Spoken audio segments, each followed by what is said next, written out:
नमस्कार, times of Swaraj में आप सबों का स्वागत है और मैं हूं संतोष सिंह।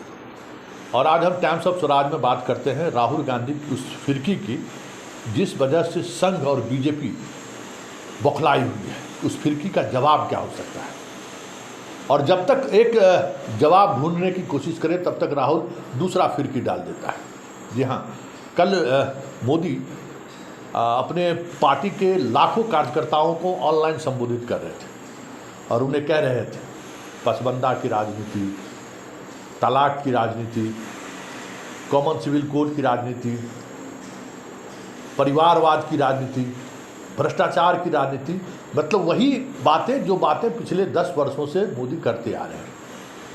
ठीक उसी समय राहुल गांधी दिल्ली के एक गैरेज में पहुंचते हैं और मोटर मैकेनिक से मिलते हैं, उनसे बात करते हैं, उनको क्या समस्याएं हैं, रोजगार के कितने संसाधन पहले उपलब्ध थे, आज क्या स्थिति है, आज की कमाई से वो किस तरीके से परिवार चला रहे हैं, बच्चों को किस तरीके से फीस भेज रहे हैं, कोई बीमार पड़ता है तो इलाज कराना कितना मुश्किल हो रहा है, महंगाई का मार किस तरीके से आप झेल रहे हैं, रोजगार के अवसर लगातार कैसे कम हो रहे हैं, इस पर बात करते हुए। और वो फोटो और वीडियो भी वायरल हुआ, दोनों एक साथ, मोदी का वो तंज और दूसरी तरफ राहुल का ये फिरकी। तो ये है क्या, ज़रा इसको समझिए, इस राजनीति को समझिए कि किस तरीके से राहुल गांधी जो देखिए अपर कास्ट या जो अपर सोसाइटी है वो पहले से हिंदुत्व के प्रभाव में है और वही आधार बीजेपी का रहा है। 10 वर्षों में हिंदुत्व का प्रभाव निम्न मध्य वर्ग से लेके दलितों तक पहुंचा है। राहुल इसी में लगे हुए हैं कि वो जो हिंदुत्व का प्रभाव उन तक पहुंचा है और उसकी वजह से जो रोज़मर्रे की ज़िंदगी में जो उन्हें कष्ट झेलना पड़ रहा है या रोज़मर्रे की ज़िंदगी में वो जिस जद्दोजहद से दो चार हो रहे हैं, जो खाने तक के लाले पड़ रहे हैं, रोजगार के लाले पड़ रहे हैं, नौकरी छूट रही है, फिर भी हिंदुत्व के सामने उन्हें कोई दूसरा विकल्प नहीं दिखता है। और राहुल गांधी उसी विकल्प पर चोट कर रहे हैं। अमेरिका के ट्रक ड्राइवर से भी मिलते हैं और देश के ट्रक ड्राइवर से भी मिलते हैं और देश के ट्रक ड्राइवर को संदेश देते हैं कि किस तरीके से अमेरिका के ट्रक ड्राइवर लाखों रुपये कमाता है और हमारे यहाँ के ट्रक ड्राइवर की ज़िंदगी किस तरीके की। आप समझ सकते हैं कि कितनी बड़ी आबादी ट्रक ड्राइवर और ट्रक ड्राइवर के परिवार से जुड़ा हुआ है। सीधा चोट उसके पेट पर है और उसको ये दिखाने की कोशिश है कि देखिए हिंदुत्व की राजनीति से आपको कितना नुकसान हुआ है। इसी तरीके से मोटरसाइकिल मिस्त्री के पास जाना, कितना लाखों लाख इस देश में मोटरसाइकिल या कार मैकेनिक है, उनके बात जाना, उनसे समझना क्या समस्याएं आ रही है, किस तरीके से तकनीक को लेकर समस्याएं आ रही है, मतलब सभी बिंदु पर बात करते हैं। रोजगार के अवसर कितने कम हुए हैं, पैसे जिस पैसे में मिल रहा है उससे परिवार कैसे चल रहा है। मतलब जो हिंदुत्व का जो नव धनाढ़ वर्ग आप कह सकते हैं, नव धनाढ़ हम इसलिए नहीं करें कि उनके पास पैसा हुआ है, हिंदुत्व का ही नव धनाढ़ वर्ग है जो रोज़मर्रे की ज़िंदगी में जद्दोजहद करके पैसे कमाता है और लेकिन हिंदुत्व की बात सोचता है। वो भूल जाता है इस हिंदुत्व ने उनके पेट पर, उनके परिवार पर, उनके बच्चों पर कितना बड़ा मार मारा है। राहुल उसी को याद दिला रहे हैं और ये जो उनका तरीका है, यही तरीका बीजेपी और संघ को परेशान किए हुए है, क्योंकि उनके पास इनके अलावा कोई और दूसरा कोई नैरेटिव ही नहीं है जिस नैरेटिव के सहारे राहुल और अन्य जो पॉलिटिकल पार्टी हैं उनको कह सकते हैं कि परेशान कर सके। बस एक ही नैरेटिव है जिस नैरेटिव की वजह से संघ की स्थापना हुई और 100 साल में उसी नैरेटिव को बनाए रखे हुए हैं।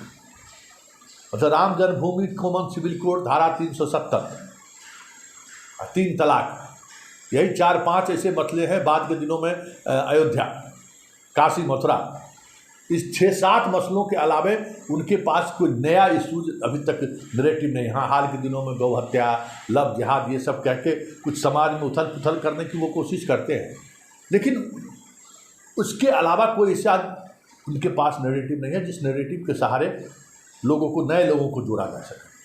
यही वजह है इस नैरेटिव को बनाए रखने के लिए मीडिया का भी इस्तेमाल करते हैं, अन्य जो सोशल प्लेटफॉर्म है उनका भी इस्तेमाल करते हैं। नफरत की राजनीति कैसे बना रहे इसको लेकर अलग अलग तरह की खबर भी प्लान करते हैं। ये सारी चीज़ें उस नैरेटिव को बनाए रखने की कोशिश कर रहे हैं। और राहुल उनके उसी नैरेटिव को तोड़ने की कोशिश में लगा हुआ है। छात्रों के बीच जा रहा है। हाल ही के दिनों में मुखर्जी नगर गया, वहाँ छात्रों से मिला। कितने वर्षों से वैकेंसी आनी खत्म है, रेलवे की वैकेंसी बंद है, बाकी एसएससी हल्ला हंगामा हुआ तो कुछ वैकेंसी निकला, वो भी अपॉइंटमेंट अभी तक नहीं हो पाया है। यूपीएससी का सीट जो 1300-1400 रहता था वो घट के 600-700 पर आ गया है। ये तमाम ऐसी बातें हैं जिन बातों से भारत का मजदूर भी, किसान भी, छात्र भी और नौजवान भी जो रोजगार के तलाश में दो चार होता है। लेकिन हिंदुत्व के पट्टी में भारत पाकिस्तान का पट्टी इस तरीके से आंख पर बंधा हुआ है कि ये सारी चीज़ें चुनाव प्रचार के दौरान आते आते भूल जाते हैं। लेकिन राहुल जिस मिजाज से वो आगे बढ़ रहे हैं और कर्नाटक के चुनाव में जिस अंदाज में उन्हें बजरंगबली के बावजूद लगा था लोगों को कि देखिए फिर एक नैरेटिव मिल गया, जिस पीच के मास्टर खिलाड़ी है मोदी, बजरंग दल पर प्रतिबंध लगाने की बात मैनिफेस्टो में करने की क्या जरूरत है। तो आप उनको गेंद दे दिए उसके गोल में, आपके पास कुछ नहीं है, आप तो उनको मौका दे दिए। लेकिन उस दौर में भी जब हमारी बात हो रही थी तो उनका यही कहना था, उनके सोचने और समझने वाले लोगों को, नहीं सीधे तौर पर जनता से अब हम वोट मांगेंगे कि अब आपको राम हनुमान के नाम पर वोट चाहिए या रोजगार और भ्रष्टाचार के नाम पर वोट चाहिए। और कर्नाटक की जनता ने दिखा दिया कि हनुमान और राम के नाम पर अब वोट नहीं मिलने वाला है। और राहुल का उत्साह इस वजह से और 3 गुना हो गया। चाट दुकान पर पड़े चले जा रहे हैं, छोटे छोटे जो रोजगार करने वाले लोग हैं, खोंचा पूजा बेचने वाले लोग हैं, उनके बीच चले जाते हैं। इमरती बेचने वाले लोग हैं, जो मोदी के सबसे इकोनॉमिक का सबसे ज़्यादा जिस पर मार पड़ा उसके पास वो जा रहे हैं। साथ ही वो ये भी मैसेज दे रहे हैं कि हम अडानी के साथ नहीं हैं, हम अंबानी के साथ नहीं हैं, यहाँ के बड़े बड़े उद्योगपतियों के साथ हम नहीं हैं, हम आपके साथ जो रोज़ाना जूझ रहे हैं, लड़ रहे हैं उस व्यवस्था से, जिस व्यवस्था ने आपको मानसिक तौर पर गुलाम बना रखा है। और उन तमाम चीज़ों को आप भूल जाते हैं जिससे हमेशा 24 घंटे आप हो रहे हैं, वो चीज़ें से आप भूल जाते हैं। एक बड़े स्तर पर राहुल ने सीधे सीधे तौर पर बिना कुछ कहे हुए, बिना कुछ करे हुए ऐसे संदेश वो लोगों तक पहुंचा रहे हैं जो संदेश कहीं कहीं बीजेपी और संघ के लिए मुश्किलें खड़ी करती जा रही है, क्योंकि इस नैरेटिव को के अलावा उनके पास कुछ और दूसरा है ही नहीं। कल भी वही हुआ जो उन्होंने कहा। अब इसके अलावा इन चीज़ों तक, जैसे 9 वर्ष पर अपने कार्यकर्ताओं को कहा गया कि वो लोगों तक जाइए कि 9 वर्ष में हमने क्या किया है। लेकिन उस 9 वर्ष में हमने क्या किया है, मोदी अगर अपने पूरे अपने लोगों के बीच, अपने पार्टी कार्यकर्ताओं के बीच अगर इन्हीं बातों को लेकर अगर फोकस्ड रहते तो शायद राहुल की ये राजनीति नहीं चलती। और राहुल जिस तरीके से राजनीति कर रहे हैं या जो नैरेटिव सेट करना चाह रहे हैं, अगर वो नैरेटिव सेट हो गया, मतलब कि राम हनुमान, भारत पाकिस्तान, हिंदू मुसलमान के सहारे जो नैरेटिव सेट किया गया है, उससे आपको नुकसान है। आप आर्थिक रूप से विपन्न हुए हैं, आपके बच्चों से निवाला छूट हुआ है, आपके बच्चे बेहतर स्कूल में नहीं पढ़ पा रहे हैं, आपकी दैन की ज़िंदगी काफ़ी कठिन हुआ है इस नैरेटिव की वजह से।